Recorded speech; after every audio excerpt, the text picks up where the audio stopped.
ఈ ప్రపంచాన్ని సృష్టించిన ఒకే ఒక సర్వశక్తిమంతుడైన దేవుడు పరమాత్మ విశ్వకర్మ. శక్తి మరియు పదార్థం యొక్క విస్ఫోటనం ద్వారా విశ్వం సృష్టించబడిందని శాస్త్రవేత్తలు చెబుతున్నారు.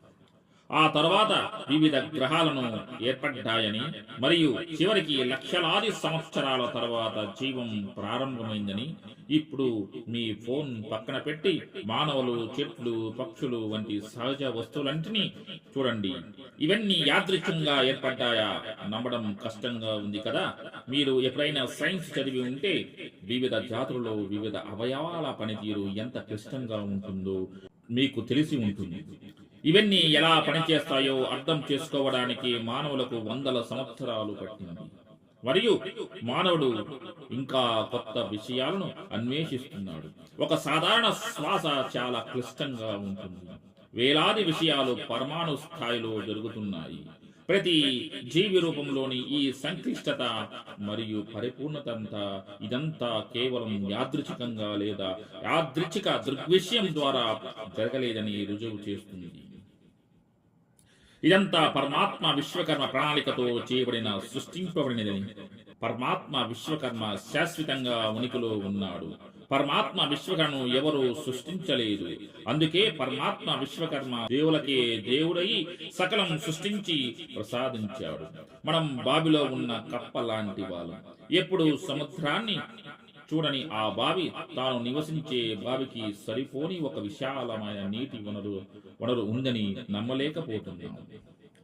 పరమాత్మ విశ్వకర్మ పంచ శిరసులు, దశ బాహువులు కలిగి ప్రకృతి ప్రవర్తింపజేసిన ఆది పురుషుని రూపమే పరమాత్మ విశ్వకర్మ రూపము.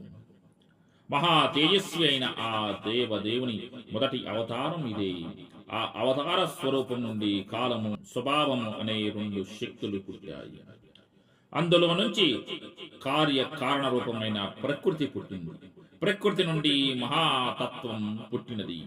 దాని నుండి రాజస అహంకారం, సాత్విక అహంకారం, తామస అహంకారం అనే మూడు అహంకారాలు పుట్టాయి. వాటిలో రాజస అహంకారం నుండి ఇంద్రియాలు పుట్టాయి. సాత్విక అహంకారం నుండి ఇంద్రియ గుణాలు, ప్రధానంగా పంచ ఋషులు పుట్టారు. తామస అహంకారం నుండి పంచభూత హేతువులైన శబ్దం, స్పర్శ, రూపం, రసం, గంధం అనే తన్మాత్రాలు పుట్టాయి. ఆ తన్మాత్రాల నుండి ఆకాశం, వాయువు, అగ్ని, జలం, భూమి అనే పంచభూతాలు ప్రభవించాయి. వాటి నుండి త్వక్కు, చక్షువు, శ్రోతం, జ్వహ, గ్రాణం అనే జ్ఞానేంద్రియాలు, మనసులు పుట్టాయి. వీటన్నిటిని చేరిక వలనే ఈ విశ్వ సృష్టి విశ్వరూపుడైన విరాట్ పురుషుడైన పరమాత్మ విశ్వకర్మ స్వయం ప్రకాశుడై ఈ చరాచర రూపాలతో స్థావర జంగమాత్మకం సృజన శక్తితో జరిగింది. పరమాత్మ విశ్వకర్మ అయిన జగత్ కారణభూతుడైనాడు.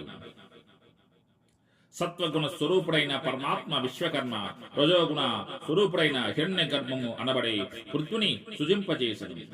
సృష్టి ఉత్పత్తికి హేతువైన పంచముఖం నుండి పంచ ఋషులు ఉద్భవించారు.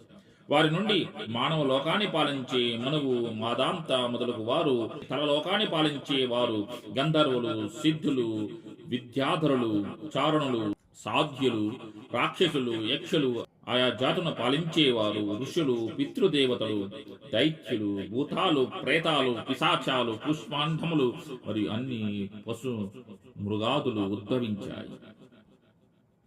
ఇలాంటి జగత్ మొదటి పుట్టుకను మహాతత్వ సృష్టి అంటారు.